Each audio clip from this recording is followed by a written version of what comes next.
तो हेलो भाई लोग, नमस्कार। मैं हूं आपका अपना राइटर घायल मृत्युंजय और स्वागत है आपको मेरे ऑफिशियल चैनल पे। तो अभी होली का गाना आप लोग उसको बहुत सारा प्यार आशीर्वाद दे रहे हैं। तो आज मैं आपको किसी से मिलवाने वाला हूं और वो बहुत स्पेशल हैं। तो अभी तक आपने अगर नहीं सुना है तो जाइए सुनिए और आइए मैं आपको मिलवाता हूं म्यूजिक डायरेक्टर और सिंगर बड़े भाई मुकेश मुरारी जी से, जिन्होंने उस गाने को गाया है जिसका नाम है घर से निकला लभर, घर से निकला लभर होली में, है ना। आप लोग रॉयल फिल्म्स नंबर 1 सर्च कीजिएगा तो वहाँ पे आ जाएगा, या घर से निकला लभर होली में सर्च कीजिएगा तो भी आ जाएगा। तो आप लोग जाइए और एक बार देखिए। तो आइए मैं मिलवाता हूँ आप लोगों को मुकेश मुरारी जी से। ये हैं मुकेश मुरारी जी और आज मैं इनके स्टूडियो पे आया हुआ हूँ। नमस्ते, प्रणाम। हम आप सबके छोट भाई music director and singer Mukesh Murari तमाम भोजपुरी श्रोता सुनवैया के प्रणाम करतनी। आज बहुत ही खुशी के बात बा कि फिर से हमनी के जोड़ी जौन बा गार्दा गार्दा कंपोज भइल बा गाना फिर से आप सबके बीच हुआई। आशा वो ना गाना के बढ़िया से देखी जा, शेयर करी जा, तनी और रिकॉर्ड बनाई। मान ली इतना अच्छा बनैनी तो तनी और 2-4 गो बनाई रिकॉर्ड बढ़िया बढ़िया और शेयर करी दोस्त लोगन में अपना, और जाई देखी आ तनी सुखियाई रउरा लोग के गाना सुनावल जाओ। गाना के आनंद ली। अगर रउआ सबन चाहत तनी नया म्यूजिक बनवावल चाहे ए क्षेत्र में बानी हरियाणा, पंजाब, दिल्ली में, तो एक खाली सेवा के मौका दी। Pandey recording studio Noida.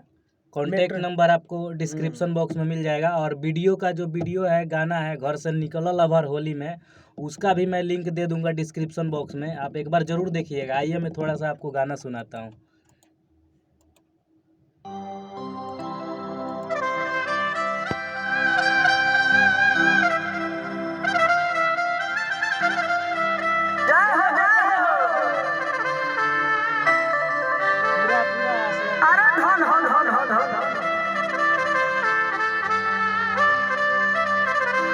वाह मास्टर वाह, तार जोड़ा रही आई। हम गाय कलाकार मुकेश मुरारी तमाम भोजपुरी श्रोता सुनवैया के प्रणाम करतनी। यही होली के महीना में एगो लइका भैंस के माल गोरू कहल जाला बोल कैसे कि घर से निकला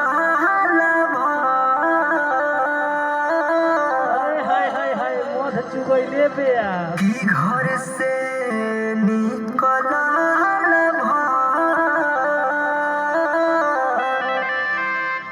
अब नहीं हो खता साहब। अरे ये बेयास तनी डीजे में आवा, डीजे में तू पुरन के गावे लो। अरे तो लो है डीजे में सुनो हो। घर से निकला अब नहीं हो खता साहब।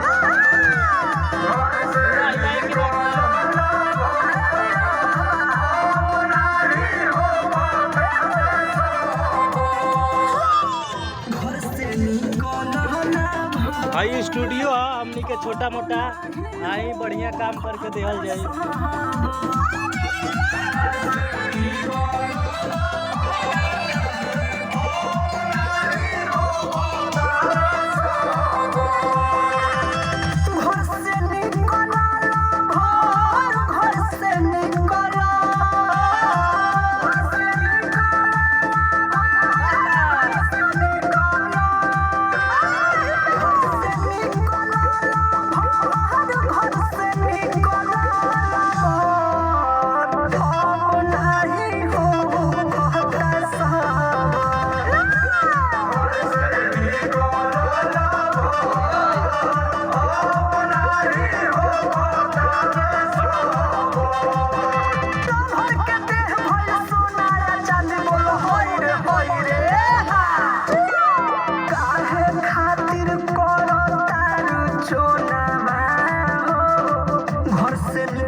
रह दी। तो दोस्तों यही गाना है, इसमें डुएट है गाना गीता रानी के साथ, और यही गाए हैं मुकेश जी, और बहुत ही प्यारा गाना है। अभी तक अगर आप लोगों ने नहीं सुना है ना, तो चैनल में कम्युनिटी पोस्ट में जाइए या डिस्क्रिप्शन बॉक्स या यहाँ आई बटन पे मैं लिंक दे दूंगा, एक बार ज़रूर सुनिए, आप लोगों को बहुत पसंद आएगा, ये मेरे को फुल आशा और विश्वास है, क्योंकि बहुत मेहनत से तैयार किए हैं, तो आप लोगों को ज़रूर पसंद आएगा। एक बार आप लोग ज़रूर देखिए। और जाते जाते मुकेश मुरारी जी से कुछ हाँ, कुछ ये कहब कि और गाना जौन आ रहल बा, एकरो से धांसू धांसू गाना आ रहल बा। बहुत बढ़िया बढ़िया गाना कंपोज भइल है आज हमनी के, और हाँ। काफ़ी जल्दी और बहुत बेहतरीन बेहतरीन मैटर उरा लोग के दियाई सुने के।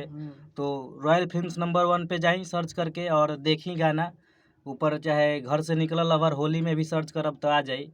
और गाना के बहुत अच्छा से प्यार आशीर्वाद दी, शेयर वेयर करी तनी कि भाइयों लोग और आगे बढ़ो, है ना। एकदम एकदम। तो चली, नमस्कार, फिर से मिलल जाई कोनो नेक्स्ट वीडियो में, तब तक के लिए जय हिंद एंड वंदे मातरम।